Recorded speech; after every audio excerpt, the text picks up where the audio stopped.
creators, Peach here with I Dream of Indie to talk to you about Watcher Chronicles. This gothic Souls-like game sees you face a few enemies before going to a new boss that will kill you about 100 times before you defeat them. In this game, you're trying to collect the skulls of the Watchers in order to restore a gate. Like most Souls-like games, the story serves just to get you from boss to boss. Even with the story only playing a small part of the game, the characters that were introduced were quite enjoyable. I especially enjoyed talking to the characters in the base camp who all had interesting backstories that they revealed little by little. As for the gameplay, you'll get 2 weapons, the ability to jump, dodge, and block attacks. You'll probably always want your secondary weapon to be the bow.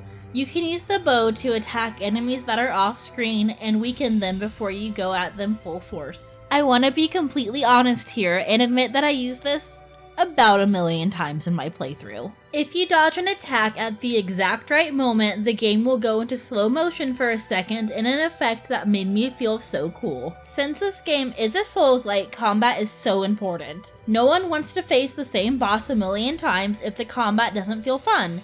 I'm here to say this game controlled so intuitively and every death was my fault, not buggy game design. Admittedly, I died probably 200-300 times, but that never bothered me. This game has the replayability factor that makes you want to try the same boss again even if you just got your butt handed to you. The fact that checkpoints heal you, reset an area, and can be used for quick travel made retrying the same boss a little bit easier. If I couldn't beat a boss after a dozen or so tries, it usually meant I needed to level up. Unlike most games, you don't level up through combat but by paying Umbra. Umbra is the in-game currency that you get every time you defeat an enemy. When you die, you lose all your Umbra, but you can regain it by returning to the area of your death. Umbra is also used to upgrade your equipment and buy new material. You'll need to manage this resource carefully so that you don't run out of it. The stats that you can level up include strength, vitality, dexterity, and focus. Leveling up was slow, and I did have to grind a little, but the gameplay was overall enjoyable. The orchestrated soundtrack always fit the tone of the epic battles I was in. I didn't find any of the soundtrack memorable, but I never wanted to turn it off, so I count that as a win. The gothic stylized characters looked great with the game's theme. The game has vibrant colors that make the skeleton designs, ghost designs, and fantasy designs all come together. It kind of reminded me of a game I'd play as a teenager, albeit much more difficult than I would have put up with back in the day. Enemies like the Minotaur popped out since they looked so different from the skeletons that I was used to. If the game had utilized more unique designs, I think the graphics would have looked much better. I enjoyed my time with Watcher Chronicles.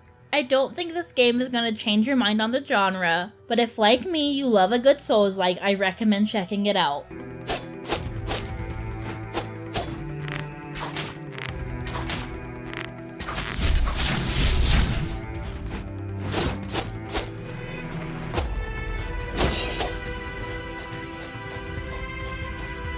Are you gonna try Watcher Chronicles? Let me know in the comments below. Thank you so much for watching, and now a special shout out to all our great indie warriors: Bill T, Christian Cruz, Kevilo, Mitchell Hall, Chris Jackson, Nathan Moore, Adriana Amato, CJR, C Coil, Skepticism, Haley, Julian Colbus, Jen Rose, Jesse, CPM, Bunny, JRS8, Raylan, Marky Mint, Dave Harp, Peekaboo, Lex Noyle, and Eric. If you're interested in becoming an indie warrior or just want to learn more about the channel, check out the description box below.